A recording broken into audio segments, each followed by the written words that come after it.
All right, so this is the third in this series of talks on what I call the highways of Hinduism. We started with the first talk on Brahman, Satyam, Jnanam, Anantam, Brahman, and described what that meant. The second talk dealt with corollaries of this Brahman assumption, namely Atman and Tattvamasi. And now we come to the third talk, where the topic is cause and effect or causality. My contention basically is that cause and effect is the cement that is necessary to, or that has been used to build these highways. And what are these highways? The topics of Brahman, Atman, Tattvamasi, creation, human constitution, reincarnation, karma, varna, sthita prajna, and karma yoga. So all of these, I believe, are based to a large extent on our practical experiences with cause and effect.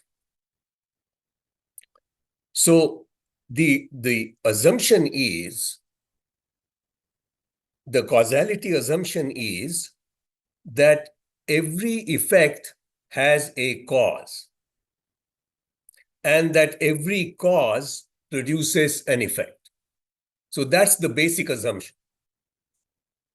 What that means is that things don't happen just by chance, without a cause. Things don't happen that way. Miraculous things do happen, but miracles don't, right? So, for example, one might say, well, when you toss a coin, you cannot predict whether the result is going to be a head or a tail. But our belief is that if we knew all of physics that is applicable and all the initial conditions that are applicable, if we knew all of that, those are the causes. If we knew all of that, we will be able to predict exactly what the result will be. So that is the cause and effect assumption. Some might say that this is actually a fact, but I have chosen at the moment to call it an assumption, the second important assumption of Hinduism. And the idea of this particular talk is to look at our practical experiences with causality and group them into several groups, and then try and see if those practical experiences in fact correspond to these highways of Hinduism. So that's the general objective. So let us begin with that.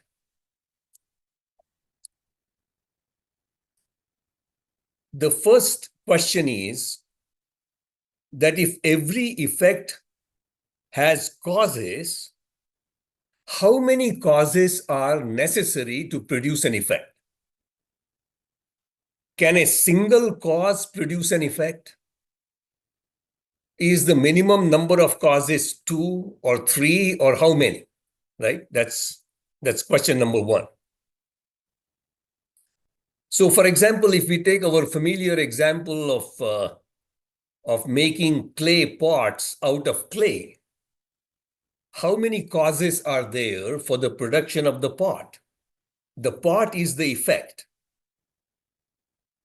So we have the clay, which we typically call as the material cause. So that's one. Then we have the process of making the pot, clay pot, which would involve the wheel, the hands of the potter, etc., and any equipment that he uses. So we have, and all of that, I'm calling it as process cause. So we have a material cause, a process cause, and the potter probably went to school or otherwise learned how to make those parts, different kinds of them.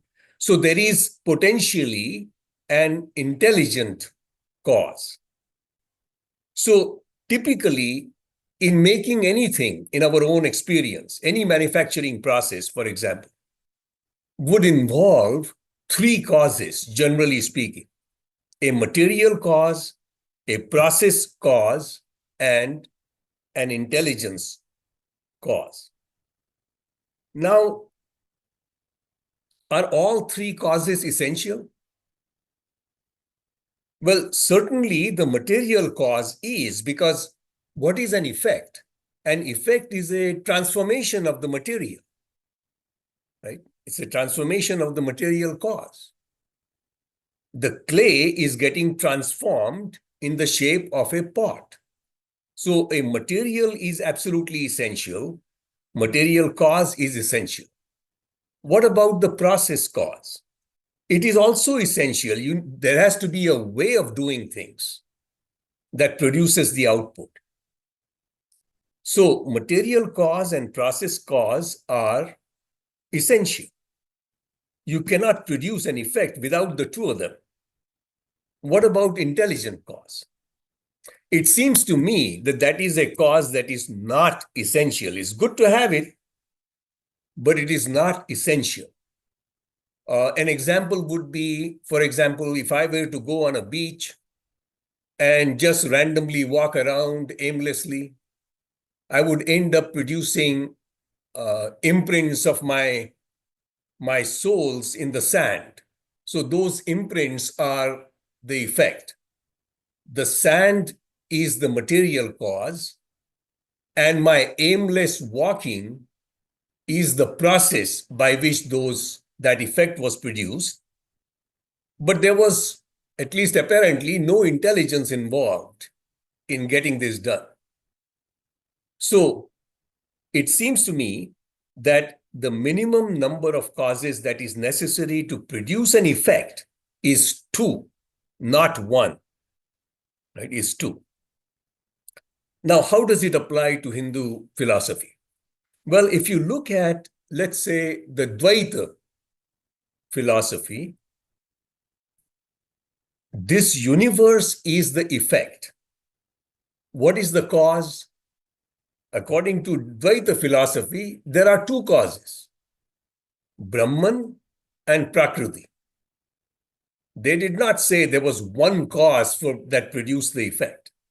There are two causes. Now, whether intelligence was used in the production of this universe, I am going to leave that up to your judgment. But minimally, two causes are necessary.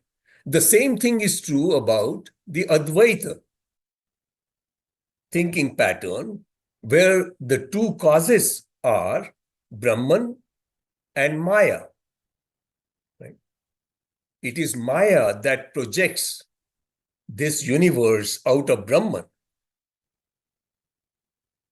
while simultaneously veiling or hiding Brahman, much like a movie projector projects a movie on the screen and simultaneously hides the screen. So there are, again, two causes in Advaita philosophy. Now, it's an interesting question as to, when you compare the Dvaita and Advaita philosophies and the two causes involved, which of those two causes is the material cause and which of those two causes is the process cause, is a slightly interesting question as you think about applying those ideas to Advaita and Dvaita philosophies.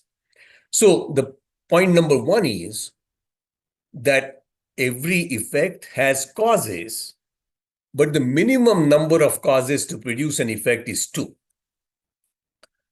Now, the second half of that assumption was that every cause produces an effect.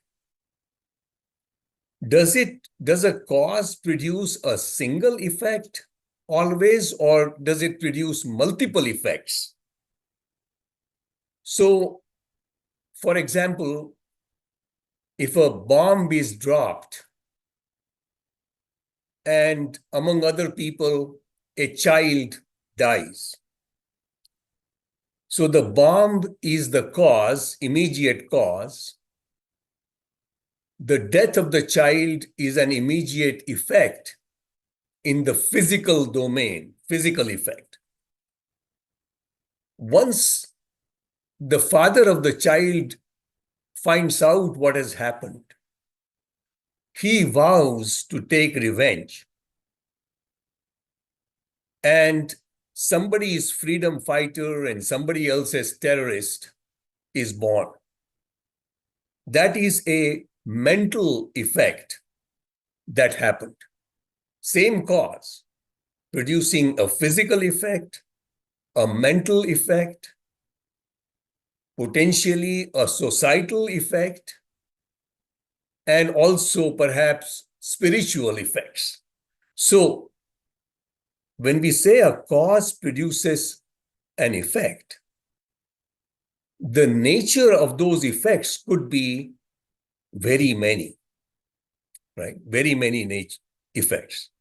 So that is the idea behind the creation of vasana, right? Tendencies. How do tendencies get created? Tendencies get created by repeated actions, in a sense. So we act, which is the cause. So for example, if I'm sitting for an examination or some person is sitting for an exam and he works very hard and gets very good results in the exam, that's the immediate cause and effect.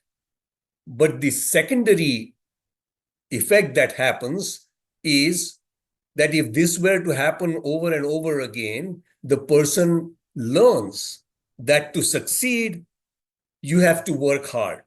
And that becomes a tendency or a vasana. So a cause produces an effect, but the effect need not only be in the physical domain. It could be in the mental domain, societal domain, religious domain, etc., etc. Right?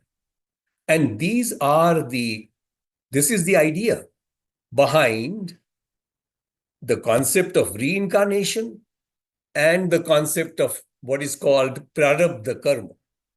Right? What is the destiny that you are given in this life?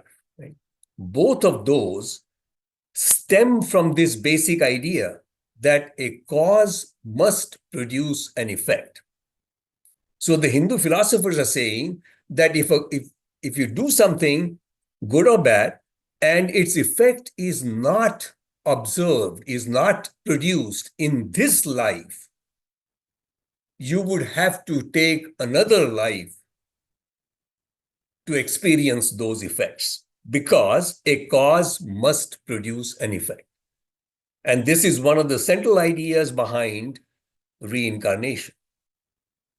So we've looked at two things so far, and every effect has causes, and every cause produces effects.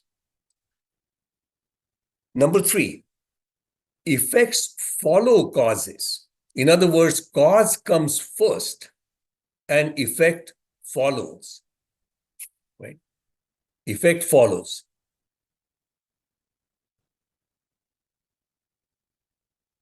And the effect may follow not necessarily immediately. It may follow sometime later, a long time later, and it may not happen just where the cause was. So the effect might be separated from the cause in time and in space. Right? This is our common experience. So what does this mean from a Hindu philosophy point of view? I mean, before I get to that, today we know, for example, that the effect of a supernova explosion might be felt on Earth literally billions of years later, and the distance being billions of light years. So the effect can follow a cause considerably later in time and space. Now, what does this mean from, let us say, from a reincarnation point of view? It means that a person may die in one place, let's say in United States, and may be reborn not in United States, but somewhere else. So, for example, somebody's uncle died here and now is a teenager in China. So reincarnation is suggesting, if you believe in it, is suggesting such possibilities and literally giving, literal meaning to Vasudhaiva Kutumbakam. Right? So that is point number 3, which is that effects follow causes. Cause comes first, effects come later, but later separated in time and space. Point number 4 is that a cause is inherent in an effect. Right? This is a very famous assumption of, I believe, Sankhya philosophy. Cause is inherent in an effect. So, for example, going back to the clay and the clay pot example, obviously, clay, which is the cause, the material cause, is inherent in the clay pot. You can see it, literally, right? So cause is inherent in the effect because what is an effect? An effect is a transformation of the material cause. So the material cause is inherent in the effect. The process cause is also inherent in the effect, but perhaps not so easy to figure out.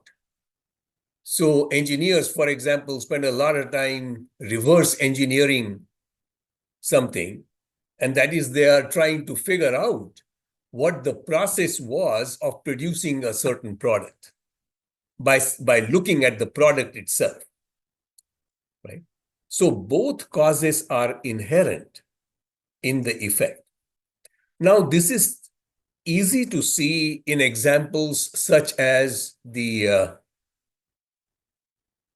clay and the clay pot, or the gold and the gold ornaments, which are commonly used in talking about such a thing. But interestingly enough, if you think about, let's say, hydrogen. Now, hydrogen is a flammable gas, highly flammable. And oxygen.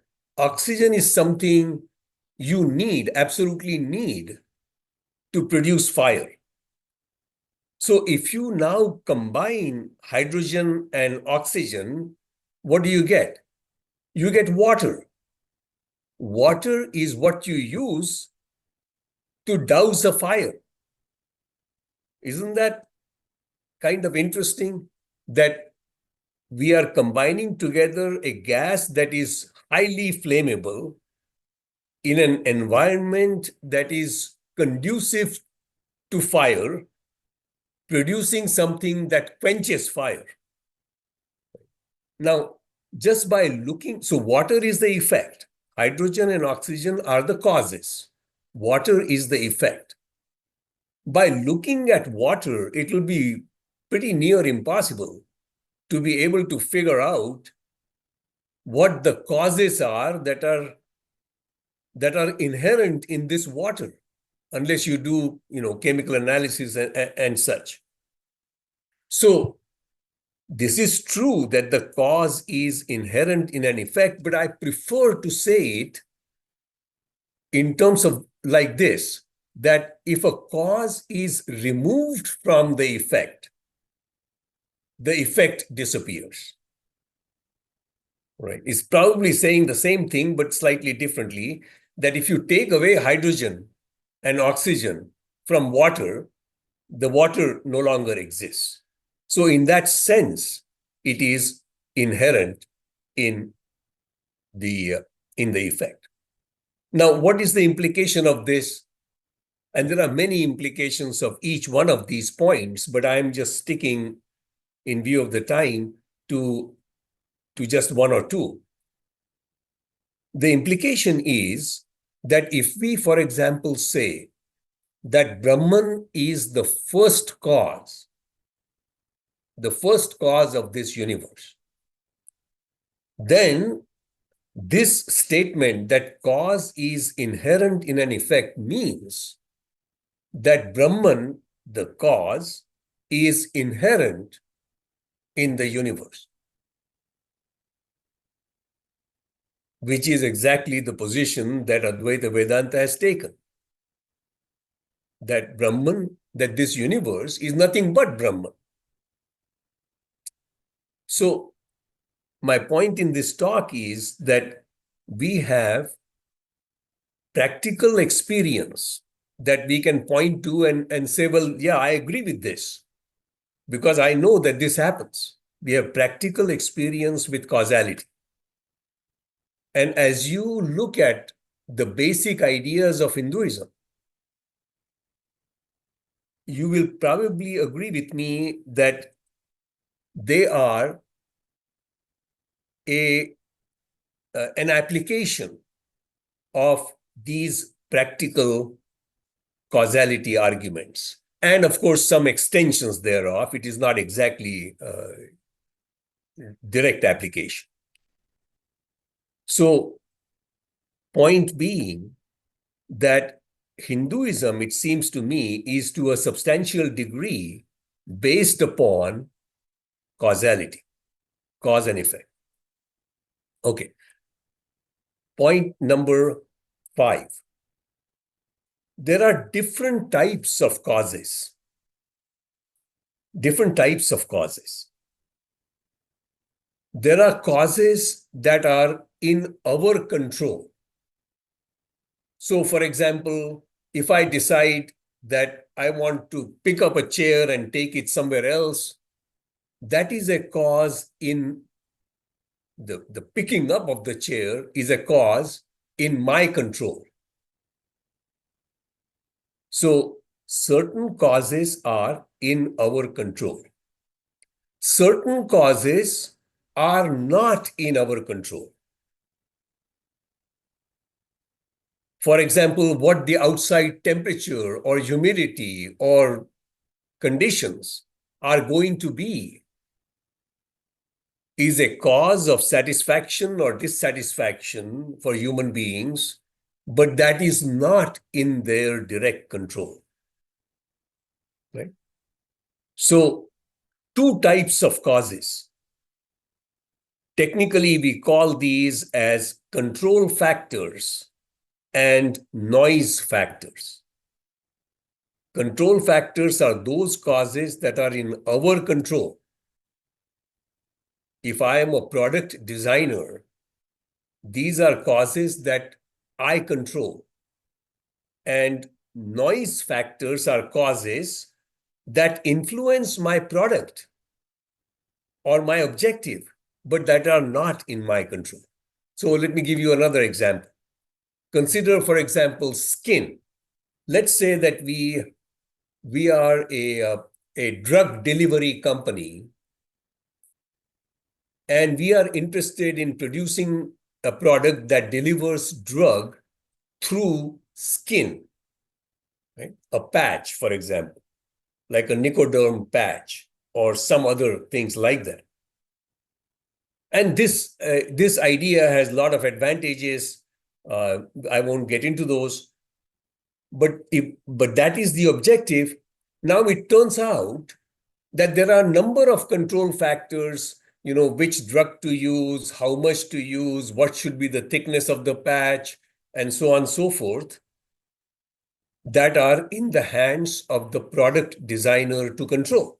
So those are control factors or causes that the product designer controls.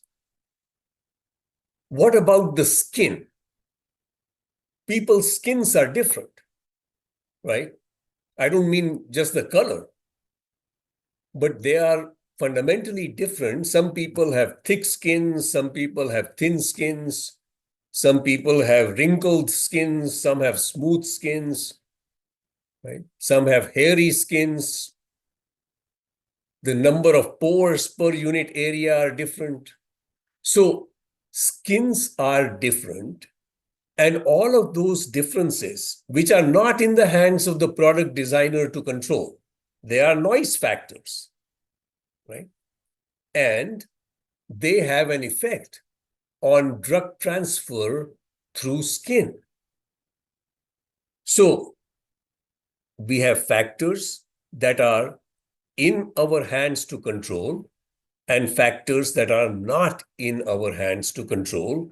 And the problem to solve is how to design the product in such a way that the effect of noise factors like skin disappear.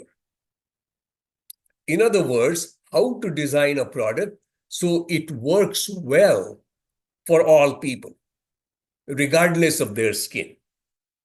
That's the basic fundamental problem of product design in industry.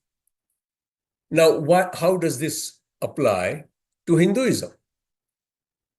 Well, consider the idea of sthita prajna. Who is a sthita prajna? A sthita prajna is a wise individual who maintains equanimity. Equanimity meaning no ups and downs mentally, no significant ones anyway. Who maintains equanimity under all circumstances. Isn't this exactly the same as saying, I want to design a product where the drug transfer through skin is the same regardless of the skin? So the idea of robust product and the idea of a sthita prajna individual are essentially the same. And they have the same solution. That they have the same solution. Namely, how do we redesign ourselves as a person? How do we redesign ourselves so that these noise factors, what other people say about us, or the way people drive on the road, whatever those noise factors are, do not influence our mental equanimity? Right? It's the same problem as we face in industry. So once again, what we observe as cause and effect is directly applicable to some fundamental principles of Hinduism. So that was number 5. Number 6 is that this chain of causality is potentially an infinite chain. So, for example, this chair that I am sitting on, parts of it are made of steel. Now, this steel is made from iron. The iron comes from iron ore, perhaps in northern Minnesota. Now, where did the iron in the iron ore come from? We didn't know the answer to that a little over 100 years ago. But it has now turned out that this iron was manufactured in the death throes of the first generation of stars. So that's how the iron came from. And where did the stars come from? Well, you know the answer to that. So this is a rather long, almost infinite chain of cause and effect that goes back to the original cause. So that is our experience, right? This infinite chain of causality. And the Hindu philosophers truncated this infinite chain by proposing an uncaused cause, namely Brahman. Right? So that's how this applied to Hinduism. Another application, I remember that, there are people that come to our house, they are Christians, and we talk about Christianity, occasionally Hinduism. And last time I was talking to them and they said, well, they were born again Christians. I definitely enjoy talking to them. They were born again Christians. So I was telling them that we Hindus are born again and again and again and again Hindus. That is reincarnation. So that idea that one might be born essentially an infinite number of times, or so it would seem, is this infinite chain of causality, right? So that was point number 6. Number 7 is that an effect can be produced without a change in cause. And typically we say that we have a material cause, and that material cause is changed in producing an effect. In fact, an effect is a changed material cause. So there is another way to produce an effect, which is without a change in cause. Right? Effect without a change in cause. And the famous example of that in Hindu literature is the rope and the snake. Right? A rope is mistakenly seen as a snake. The rope is not changed. The rope is still lying there as rope. But it is perceived as a snake. So that is a change in effect, a change in a production of an effect, namely the snake. The snake is the effect. Production of an effect without a change in cause. Right? So there is effect, production of an effect with a change in cause, which is our usual situation, or there is the production of an effect without a change in cause. And this idea, right, this idea, which is called vivarta in Sanskrit, this idea is what Advaita Vedanta is proposing for the creation of this universe. That this universe is really not a typical transformation of material cause into an effect, but that it is simply a misunderstanding, much like the snake is a misunderstanding of the rope. Right? So number 7 was an effect without a change in cause. Just as an aside, we always talk about a rope being mistaken for a snake. It seems to me that if we reverse that, namely, if we say a snake being mistaken for a rope, that would have been a little more interesting. Number 8 is that, and this is important, that the effect of a cause depends upon other causes. Right? Effect of a cause depends upon other causes or other conditions. So, for example, let us suppose that we have 3 medicines, A, B, and C. These are basically the same medicine, It works very well, made by 3 different manufacturers. Now, let us say that a person is not feeling well and he is given medicine A. What will happen? After some period of time, he starts feeling better. The medicine works, right? So, in this particular case, a bad condition became good. Now, let us suppose, this is just a thought experiment. Let us suppose that this person has already taken medicine B. And now we give him medicine A. We didn't know that he had taken medicine B. We gave him medicine A, and what happens? He is ended up with a double dose of medicine. Initially, he was feeling bad for a certain set of reasons, and now he feels bad again because of the side effects of 2 medications.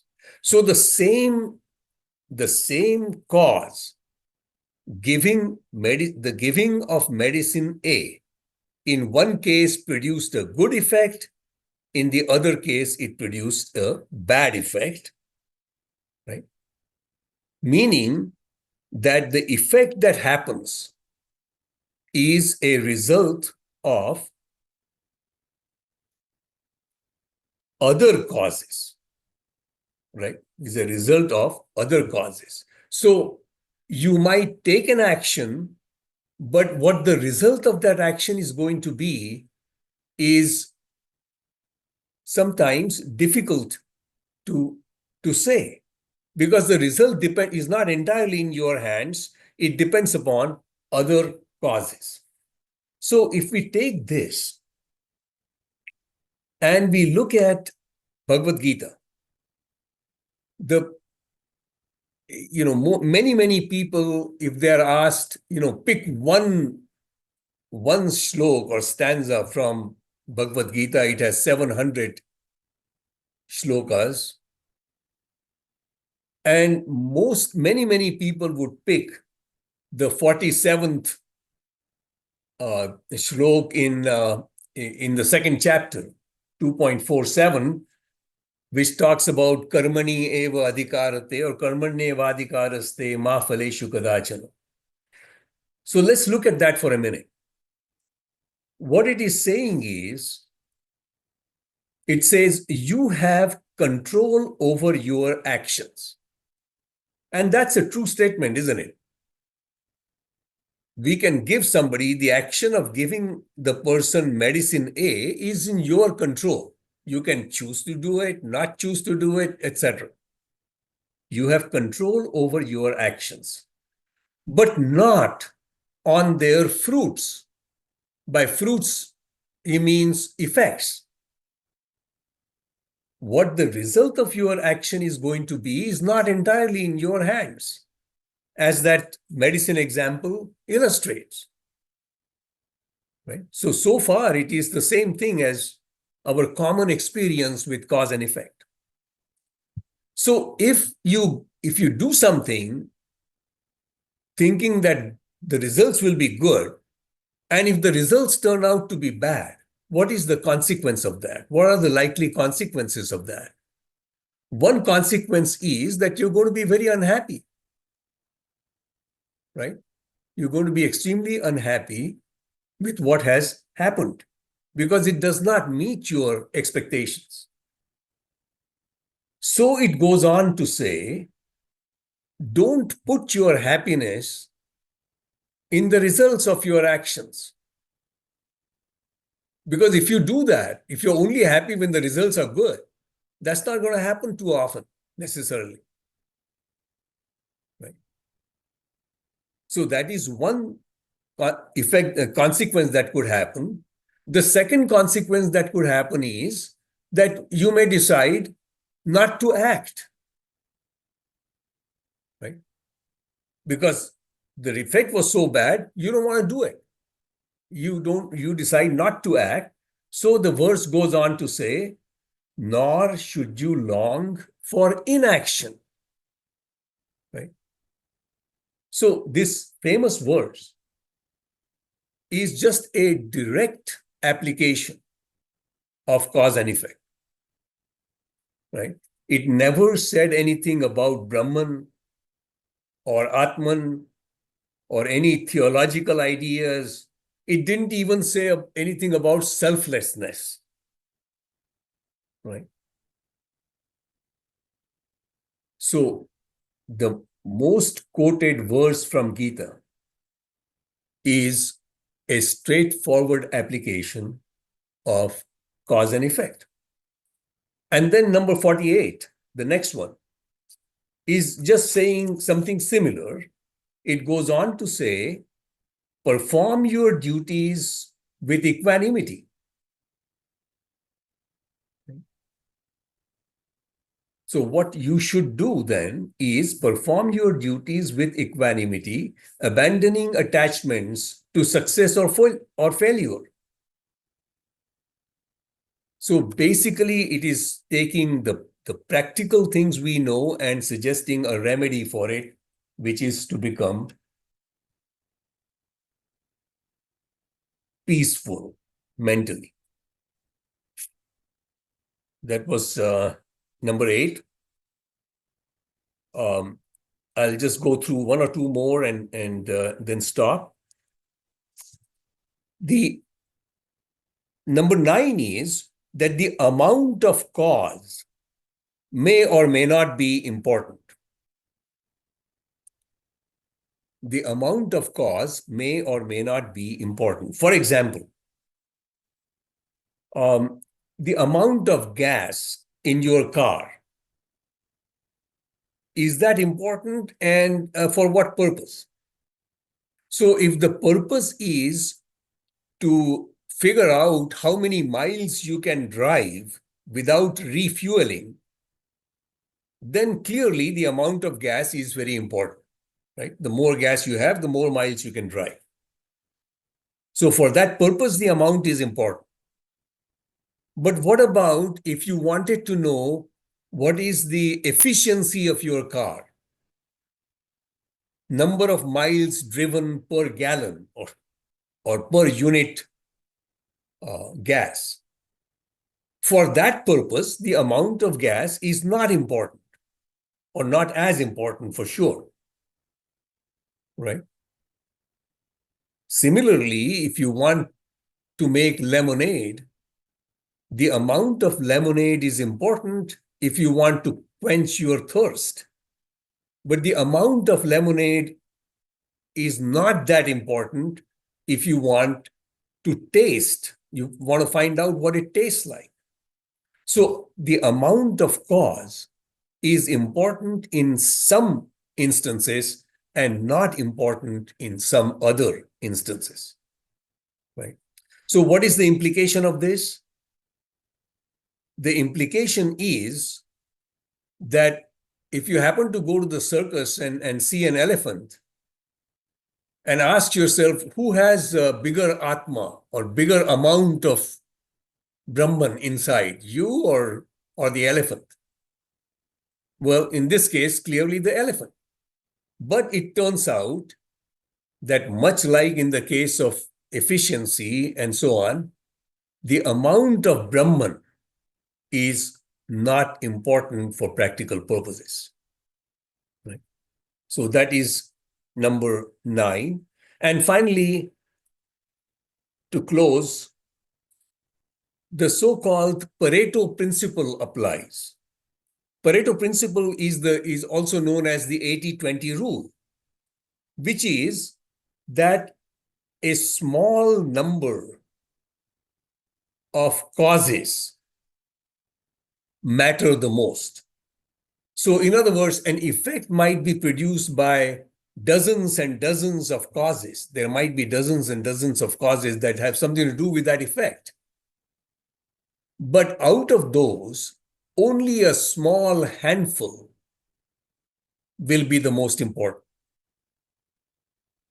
Much like we make hundreds and thousands of decisions in our life, But if you look back and say, which, how many decisions have had the most impact on your life, the answer would be just a few. Right? So my point in this was, I'm going to stop here. My point in this was to talk about this second assumption of Hinduism, which is cause and effect or causality, and to suggest that our practical experience with causality is something that may have led to the key ideas of Hinduism. Well, I have a question for you, Anand. It started early on in your presentation, and that is, how do you see the reflection of the force of gravity in Hinduism? Because gravity is everywhere. It's inescapable. It came to mind when you were giving the example of walking on the sand and the causes. And I thought, well, okay, footprints, fine, but they would not be there were there not for gravity. So it's a component of everything that happens in the practical world. And I'm wondering whether you see anything analogous to it in Hindu philosophy. I suppose the first thing that comes to my mind is Brahman. In the sense, if the idea is to say that gravity is everywhere, so its influence cannot be neglected. Mhm. If that's the central idea, then we have Brahman in Hinduism. Whether one agrees with it or not is another question. In Hinduism, we have Brahman everywhere, and you cannot do an experiment like walking or anything else in his absence. Mhm. So, what the effect now with gravity, and physics and so forth, we have a way of figuring things out, which isn't quite available with Brahman. Right. But it is a similar idea, if I understood what you were saying, as something that is constantly there, Whose presence we are often unaware of. whose presence we are unaware of. I guess the difference is also that gravity changes in the sense that the what we perceive as gravity, Yep. right, on the moon versus on the earth and so on, Right. changes so that its effect can be figured out. Mm-hmm. Right? To figure out an effect of something, you need to be able to change it. Mm-hmm. And effect of gravity can be figured out. I can jump much higher on the moon than here and so on. But because of the assumption of Brahman being unchanging and homogeneous and same everywhere, Mm-hmm. its effect cannot be understood. Mm-hmm. So there is some similarity, but there are also some differences Differences. Mm-hmm. between gravity and Brahman. Yeah. Thanks. That's a good start for thinking about it. Namaste, everyone. Namaste. Uh, yeah, I'd like to this cause and effect, that has everybody why this happened, right? And when you go to Rig Veda, I think that's what is the first Ved, which kind of explains the why the universe came out of nothing. Uh, so what helps me, at least for me, and you can tell me, and Dr. Sani may want to chime in too. Looking at Brahman as electricity, and electricity wanted, their vibration happened in electricity, and then this world, Brahman vibration happened in Brahman, and this world came out. Um, and electricity and the software is the what's happening right now, is the where we are acting, and you mentioned about the multiple incarnation for Hindus. You're born again and again and again. Is the as a software we collect those imprints, and we go into the loop of next incarnation, and next imprints is desires and unfulfilled desires and things like that, and we we keep on going in that loop. A Matrix movie that came out a while ago, that kind of also, and the goal is to get out of that loop and go back to the being electricity, right? So software and then hardware is nothing but our body, which is a hardware, and we keep on, keep the subtle body, the software, and that as long as the desire, prevails or is there, then once this body is done, once this hardware is done, you take on to different hardware and continue that. um what do you think that kind of clarifies in my mind that so the goal is to, and to Professor Palka's question, where the gravity stands, gravity is also part of that software. But once you get out of that software, then there is no gravity, nothing. You're just plain electricity. That's how I look at it. I don't know whether it makes sense, but I just wanted to contribute to the discussion. Uh, Thank you. I mean, as far as we're talking about creation, right, I think that's kind of common with the last couple of questions. My understanding is that Advaita Vedanta is simply saying that everything is Brahman and we are all fooling ourselves, thinking that you are different from me and so forth, right? Again, I'm just going with what the statements are. Dvaita Vedanta is saying that it all started with Prakriti, which is primordial matter. So it's basically starting with matter and saying that this universe is a transformation, a real transformation, like making pots out of clay. So if Prakriti is clay, we are all different kinds of pots made of Prakriti. Mhm. Right? So that's the Dvaita assumption. And science is saying that this universe came from nothing.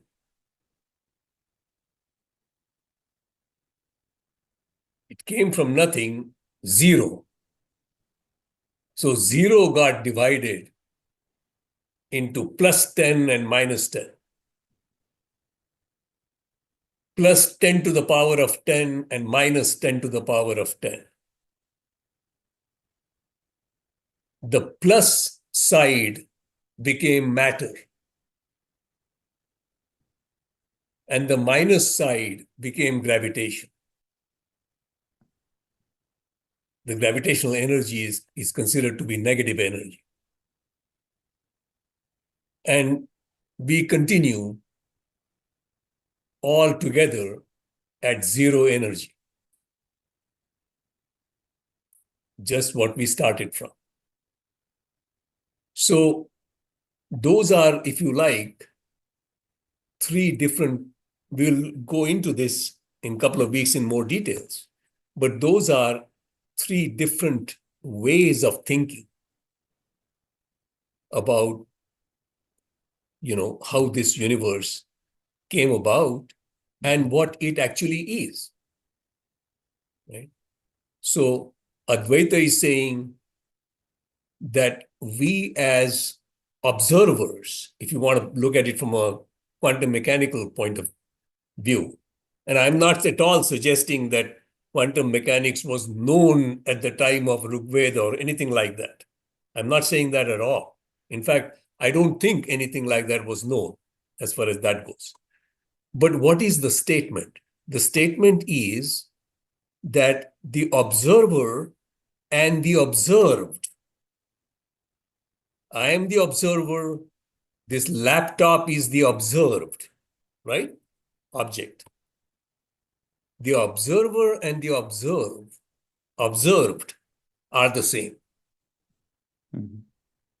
That's the statement of Advaita Vedanta. We are all Brahman.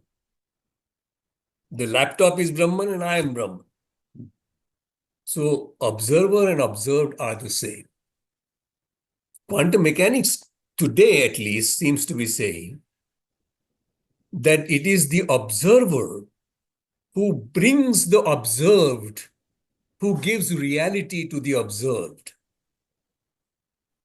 Now, they're not identical statements by any means, but it's interesting that science has now eventually turned around and said that the reality is not independent of the observer.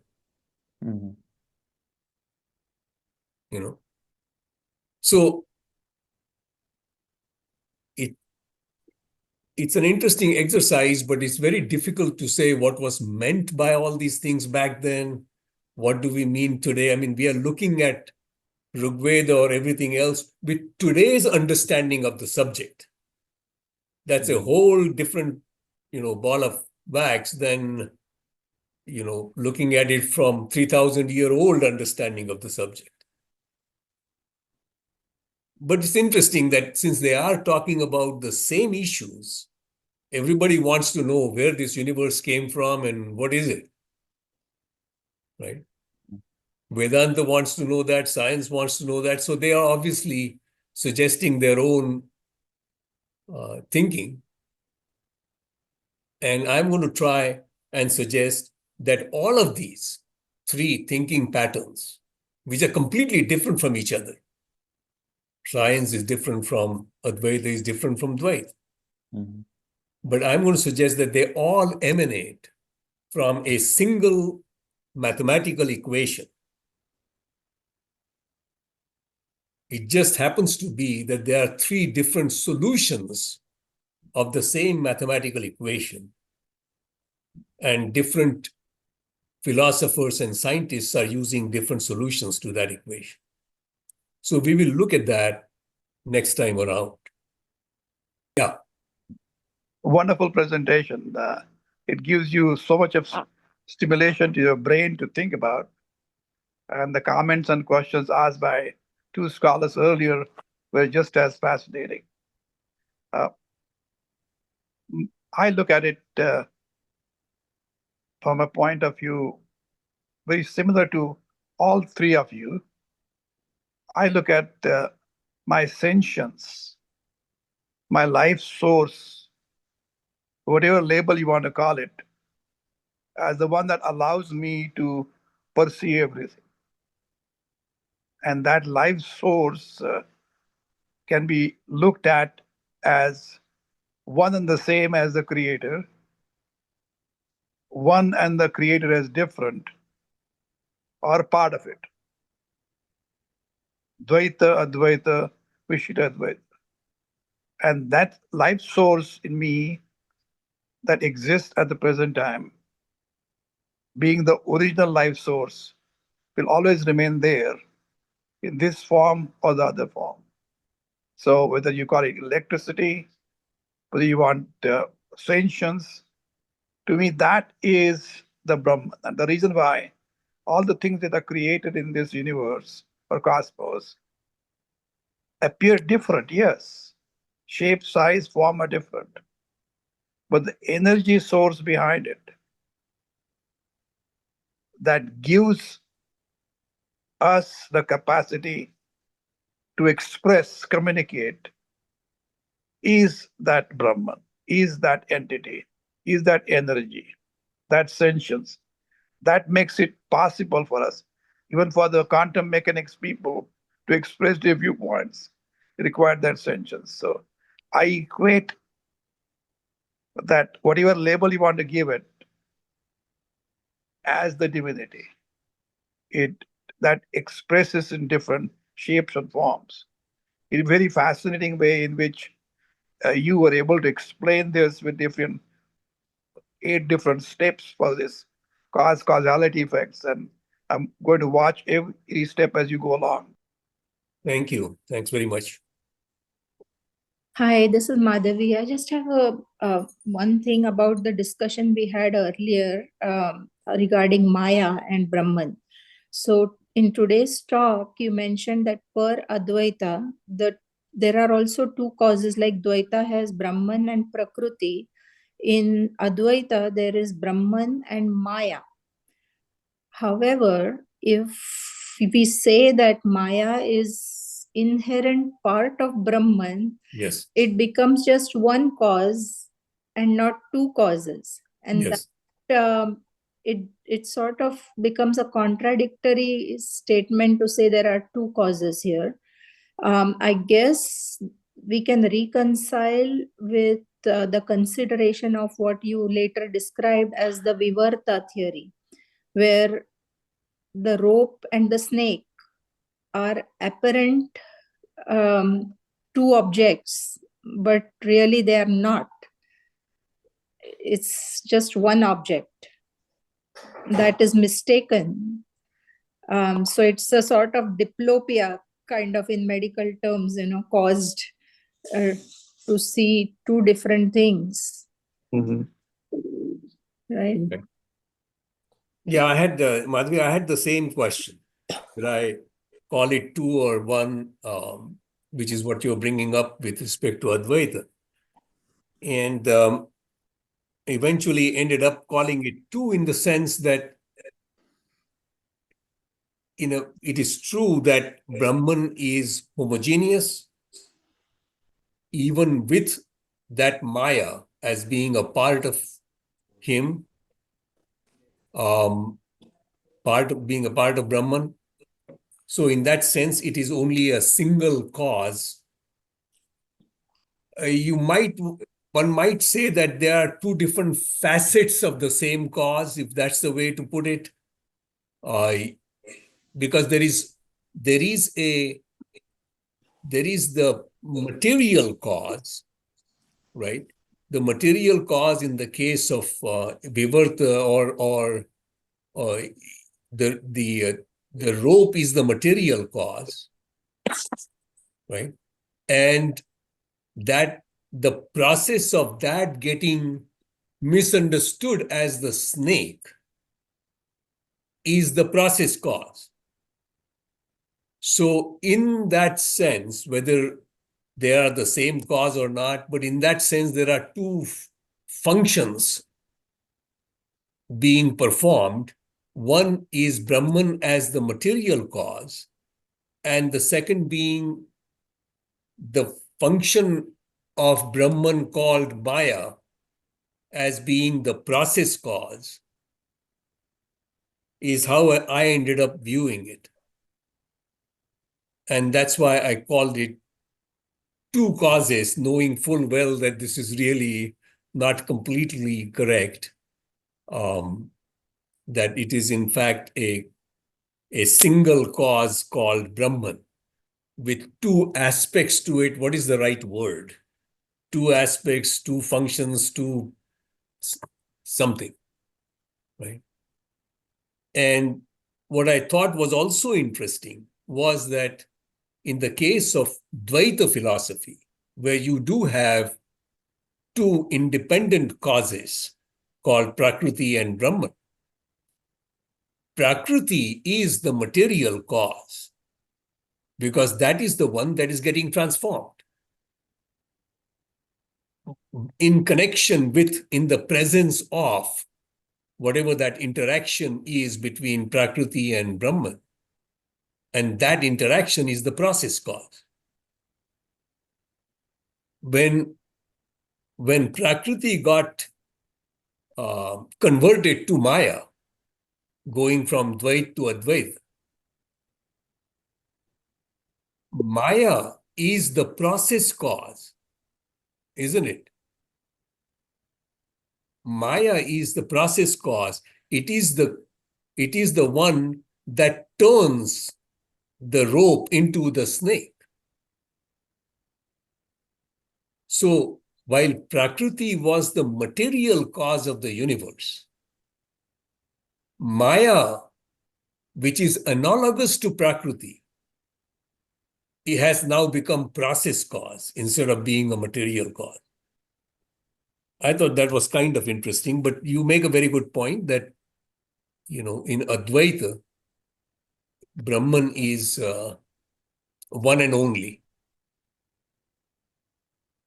Yeah, so what I draw from this, whatever explanation, it makes sense. It's a lot to think about and clarify each one for ourselves in our brains. But what I'm coming to, gathering from what you just said, is that if we consider as Brahman and Maya as inseparable, inherent of each other, then the power to understand and misunderstand coexist,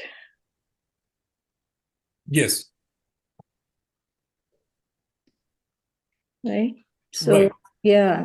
So the whole confusion about is universe a separate entity from Brahman is, I mean, inherent. It is there. The misunderstanding and understanding exist side by side. Yes, That's what yes. is baffling, you know. Yeah, yeah, that's correct. That the misunderstanding and misunderstanding coexist. In fact, if somebody said, how long is this universe going to last? One answer would be as long as there are people who misunderstand.